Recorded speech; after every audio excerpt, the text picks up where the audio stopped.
नमस्कार। भव्यश्री न्यूज से Mainpur. Indian forest service के अधिकारी सुशांत नंदा ने सोशल मीडिया पर एक वीडियो पोस्ट किया है। ये है नन्हे गजराज की, यानी कि हाथी के बच्चे की, यानी छोटा हाथी या हाथिन कहें आप, जो समझ में नहीं आ रहा है, लेकिन बहुत प्यार से वो सोया हुआ है। उनकी माँ बड़ी हाथी आती है और अपने बच्चे को उठाने का प्रयास कर रही है, लेकिन बच्चे खेल कर सो रहे हैं बिल्कुल बेसुध, और उनको होश ही नहीं है कि उनकी माँ उठा रही है। लेकिन हाथिन में ऐसा होता है कि बहुत परेशान हो जाती है कि मेरे बच्चे क्यों नहीं उठ रहे हैं। उसी तरह परेशान है जिस तरह आम इंसानों में ऐसा होता है कि बच्चा अगर सोया है माँ की गोद में, माँ तड़प रही है और देख रही है बच्चा कुछ बोल नहीं रहा है, लेकिन फिर भी इंसान में इतना सेंस होता है कि पास जाकर के देखते कि मेरे बच्चे सोए हुए हैं, सुरक्षित हैं। लेकिन हथनी बिल्कुल घबरा गई, लेकिन वहीं दो गार्ड आकर के उसको गुदगुदी लगा करके उसके बच्चे को उठाते हैं और उस बच्चा उठता है और उठ करके हथनी के पास जाकर के उसके गोद में बिल्कुल चपक करके खड़ा हो जाता है। यहाँ तक उन्होंने पोस्ट किया, बड़ा अच्छा लगा देखकर। लेकिन वहीं एक चीज याद आ गई मुझे, तो मैं सोची कि आप तक भी हम इस चीज़ों को शेयर करते हैं। बहुत सारे इंसान हैं ऐसे जो जानवरों से भी प्यार करते हैं उतना ही जितना आम इंसान से एक दूसरे से हम लोग प्यार करते हैं। बहुत सारे लोग हैं जो जीव जंतु पक्षी को खाना भी खिलाते हैं, उनके प्यास की भी फिक्र होती है कि नहीं, अगर मुझे प्यास लग सकती है तो उनको भी प्यास लग सकती है।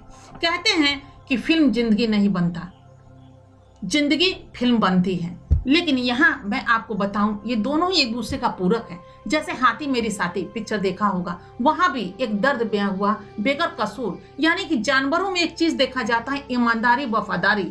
ये हर जानवर को जिसको हम लोग पोसते हैं, तो वो हर इंसान को उसकी आंखों में इस तरह की तेज होती है जो वो किसी को भी दूर से भी, ये तो गंध के माध्यम से वो पहचान जाता है कि नहीं ये मेरे परिवार का एक सदस्य है, और नहीं तो उसकी दूरदृष्टि ऐसी होती है कि वो पहचान लेता है, एक बार अगर देख ले कि मेरे परिवार का मेंबर है तो उसकी बिल्कुल ही सुरक्षा उनके हाथों होती है। यानी कि उनके जीवित रहते हुए, उनके जान रहते हुए वो जोखिम नहीं होने देता है। अपने घर वालों को अगर दो रोटी का टुकड़ा उनको खिलाया जाए या उनको आपोषित करे, तो ऐसे ही तो हुआ था फिल्म हाथी मेरे साथी में। लेकिन आज आपको हम ऐसी सच्ची घटना बताने जा रहे हैं जो बिहार के मेहसी का है। यानी मोतिहारी में एक मेहसी है जो ब्लॉक है, वहां पे मेहसी का मतलब आप समझ सकते हैं, उस गांव का नाम, वहां मेहसी सीप उद्योग भी है जो काफी फेमस है, वर्ल्ड लेवल का है। ये छोटा सा गांव जहां सीप उद्योग का कार्यक्रम होता है और अभी तो बहुत सारा उसमें विकसित होने जा रहा है, क्योंकि वहां की सरकार उसको विकसित करने के लिए लगी हुई है। लेकिन आपको हम 50-60 वर्ष पहले की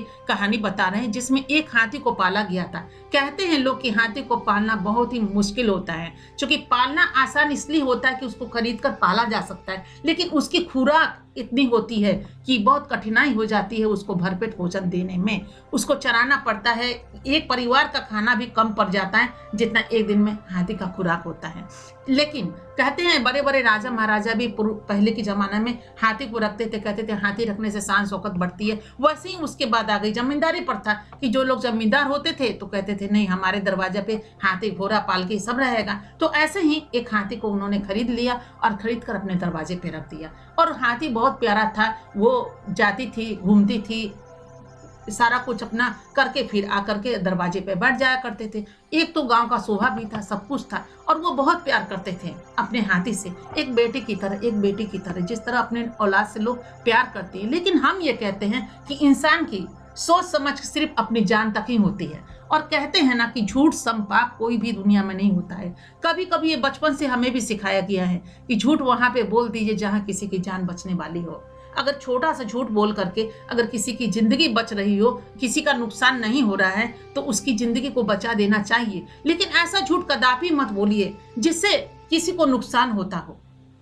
छोटी छोटी ऐसा नहीं है कि सुबह दिनचर्या में अगर हम लोग उठते हैं तो झूठ तो बोलते ही बोलते हैं, क्या नहीं बोलते हैं? अगर एक बच्चे जिद कर लेते हैं हमें ये चाहिए तो हम लोग झट बोल देते हैं ये तो है नहीं, ये तो गायब हो गया, ये तो चिड़िया ले गई। क्या चिड़िया कुछ ले जाता है? बिल्कुल नहीं ले जाता। लेकिन कोई ऐसा घर नहीं है जहां आदमी झूठ नहीं बोलता है, एक छोटे बच्चे से या बड़े से, किसी न किसी कारण से जिसमें अगले का फायदा होता है, नुकसान बिल्कुल नहीं होता है। तो इसी तरह वहां पे एक गाय को चराने के लिए, जैसे भैंस को चराने के लिए, गाय को चराने के लिए, उसी तरह ये हाथी को ले जाने के लिए, टहलाने के लिए, घुमाने के लिए एक बंदा को रखा गया था।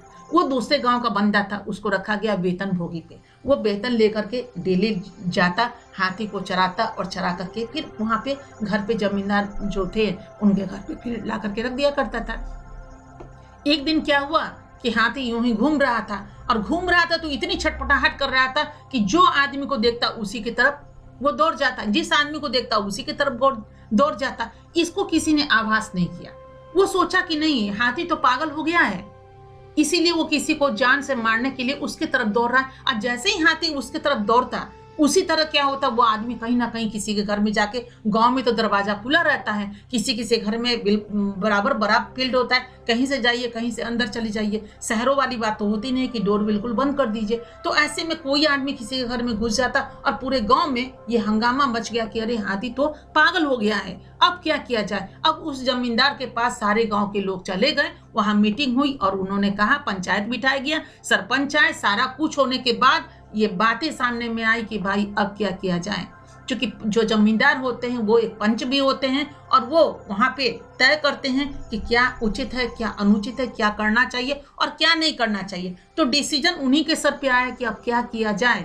एक हाथी जो है वो पूरे गांव को परेशान कर रहा है और पता नहीं इसकी चपेट में कौन आ जाएगा, लगता है ये मानसिक संतुलन खो दिया है। तो ऐसे में हाथी को मार देना बहुत उचित होगा, तो हाथी को मार दिया ही जाए। कुछ लोग कुछ बोल रहे हैं, कुछ लोग कुछ, लेकिन कहते हैं ना कि एक आदमी जो चीज बोलता है, अगर कोई बड़ा बोल दे तो सब लोग उसके पीछे हाँ में हाँ मिला देते हैं। ये सोचने समझने की क्षमता बिल्कुल खत्म हो जाती है, नहीं सोच पाते हैं कि इसका अंजाम क्या होगा। लेकिन इसके आगे का दौर क्या है, जरूरी नहीं कि एक उंगली में अगर घाव हो तो उंगली को मरम्मत के यानी कि उसके उपचार किया जाता है। ऐसा नहीं है कि इंसान को खत्म कर दिया जाए। तो इंसान में ऐसा बात होता है कि कितने भी पैसे खर्च क्यों नहीं हो, लेकिन वो मानसिक संतुलन भी अगर इंसान खो देता है तो उसके लिए पागल खाना है, वहां भी जाकर के लोग एडमिट कराते हैं और अपने पेशेंट को सुरक्षित लाते हैं। कुछ लोग वहीं रह जाते हैं, ठीक नहीं हो पाते हैं। लेकिन यहाँ पे डायरेक्ट होता है कि उसको मार दिया जाए, यानी कि गोली चला दीजिए। क्योंकि बड़े बड़े घर में तो बंदूक हुआ करती थी, जो जमींदारी प्रथा की बात हम कर रहे हैं, जो जमींदार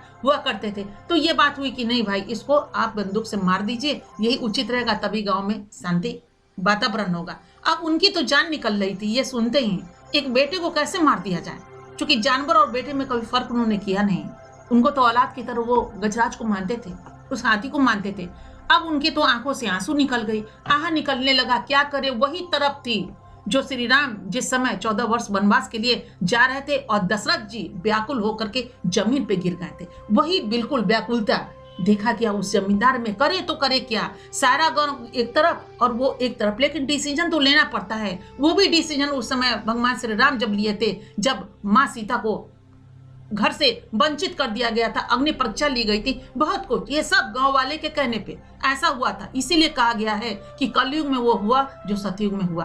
तो यही चीज हुई कि हाथी को खत्म कर दिया जाए। अब उनको ऊपर बड़ा बड़ा मकान हुआ करता था, तो वो ऊपर बैठे, नीचे बड़ा सा फील्ड बनाया गया, पूरे को बंधन बांधा गया एक पार्क बना करके, कि ताकि हाथी भागे नहीं, और थोड़ा सा गड्ढा डाल करके और उसको उसमें खड़ा कर दिया गया। घास वगैरह खाने की जो भी चीजें थी जो हाथी खाते हैं, वो फल वगैरह डाल दिया गया कि ताकि वो खाने में फंसे रहे। और उस पर से सारे लोग की भीड़ लगी हुई थी और ऊपर से गोली चला। बेगर कसूर एक जानवर बेजुबान, यानी कि वो बोल तो सकता नहीं कि हम इस दर्द से या किस चीज से हम छटपटा रहे हैं, ये तो किसी ने महसूस ही नहीं किया। इसीलिए कहते हैं ना कि कभी कभी इंसानों से कहीं ज्यादा ममता जानवरों में देखा जाता है। वो सहलाते हैं, वो महसूस करते हैं, सिर्फ बोल नहीं पाते हैं। लेकिन इंसान के पास जुबान है, लेकिन फिर भी वो बहुत कम दर्द महसूस करता है। तभी तो इतने घरों में आप बंटवारा भी देख रहे हैं, भाई भाई को समझ नहीं रहा है, तो एक आदमी, वैसे आदमी जानवर को क्या समझे गाँव वाले। तो भीड़ लगी थी और उस पर खटाखट बंदूक चलना स्टार्ट हुआ और 4-5 गोली जब चली, उसके बाद गजराज एक बार चिल्लाए। असुर जब इस तरह उन्होंने छटपटा के जब फाड़ा तो अंदर देखा गया कि भाला लगा हुआ है। यानी मैंने पहले ही कहा था, गाय को चराने में, भैंस को चराने के लिए डंडे का यूज होते हैं, लेकिन उसमें एक भाला टाइप का, एक नोकीला कहिए, डंडे में नोकीला टाइप का लगा हुआ रहता है, जिसको लेकर के लोग हाथी को चराते हैं। तो उसने क्या किया कि मारने के क्रम में नाक में जो घुसाया ना, उसमें जो फंस गया और उसी में वो टूट गया। पुराना रहा होगा लकड़ी, तो उसी में टूट गया। तो वो इंसान क्या हुआ, भाग गया। कहते हैं झूठ संपाप नहीं होता है, और भागना कभी भी नहीं चाहिए। कोई भी समस्या हो तो अगर समस्या बना है तो समाधान भी बना है। हमारे ख्याल से, आपके ख्याल से बहुत सारे लोग इस चीजों पे कहेंगे है बिल्कुल सत्य है, क्योंकि अगर समस्या है तो हम समाधान ढूंढेंगे ना। भागना किसी भी समस्या का समाधान नहीं है। और झूठ तो कभी बोलना नहीं चाहिए, सच बोलिए। आपके सच से हो सकता है किसी की जान बच जाए। लेकिन वो उड़न छू हो गया, उस गांव का था नहीं, वो तो भाग गया डर से कि इसके उसमें फंस गया है। अगर वो उस समय आकर बोलता कि ऐसे ऐसे हो गया है, आप बिल्कुल इसका इलाज कराइए, तो उसके वेटनरी के डॉक्टर आते उसका उपचार होता, ऑपरेशन होता, किसी तरह मुंह से तो भाला निकाल लिया जाता ना, या भी जो भी नोकीला चीज अगर गरा था तो निकाल लिया जाता, तो वो हाथी बच जाता। लेकिन वो जब दर्द से छटपटा कर सोचे क्या आलम होगा, जब देखा गया तो ऊपर से वो देखे कि अरे इसमें तो कुछ चमकता हुआ चीज नजर आ रहा है, भीड़ लगी। तब तक तो वो बिल्कुल ही खत्म हो चुके थे, 90% से ज्यादा उनकी चीजें खत्म हो चुकी, जो सांस था वो गति समाप्त होने को थी। और उसके बाद धीरे धीरे धीरे तो बाद में मरने के बाद वो हाथी की तो मृत्यु हो गई। गोली लगेगा तो निछवली है, जहर तो बदन में फैलेगा ही फैलेगा और वो मरेंगे ही मरेंगे। उसके बाद देखा गया तो उसके बाद उसको ढूंढा गया और ढूंढ करके उसको लाया गया और तब पूछा गया कि क्यों ऐसा हुआ। चूंकि नेचुरली है कि वो तो आसपास के गांव का ही अंदर रहा होगा, कोई फॉरेन से अमेरिका से तो आया नहीं। तो उसको ढूंढा गया तो बोला डर से हम भाग गए। एक्चुअली चलाते चलाते वो टूट गया, चूंकि कमजोर लकड़ी रहेगा तो लकड़ी तो टूटेगा ही टूटेगा। और इस तरह एक हाथी की जान चली गई। अभी हमने ये जब देखा सुशांत नंदा जी का, तो मुझे वो पुरानी कहानी याद आ गई जो हम लोग वहां पे कभी कभी गए हैं सी पुद्दो का इंटरव्यू करने के लिए। तो ये कहानी आपको वहाँ की जो लोग हैं, जो आज भी बुजुर्ग हैं, जो 70 बरस 80 बरस के लोग आज भी गांव में होते हैं। शहर में उम्र थोड़ी कम भले ही होती है, लेकिन गांव में आज भी देखा है 90-100 भी पार करते हैं लोग। तो ऐसे पुराने लोग हैं जो आंखों देखी हाल मैं आपको बता रही हूँ। उनसे मैं पूछी कि कुछ ऐसा घटना बताइए, पहले का घटना बताइए, आप लोग तो इतने पुराने हैं बाबा, बताइए मुझे कुछ ऐसा घटना जो आज तक आप भूल नहीं सके हों। इसी भूलने में उनके आंखों से आंसू गिर गई ग्रामीणों का, और उन्होंने मुझे ये कहानी सुनाया। ये कहानी में आज सुशांत नंदा जी का जब मैंने देखा वीडियो, ये वायरल वीडियो है, और कितना प्यार से सहलाकर उसकी माँ उसको उठाने की कोशिश कर रही है, और वो छोटे गजराज उठ नहीं रहे हैं, उसको सहलाते हुए माँ छटपटा रही है।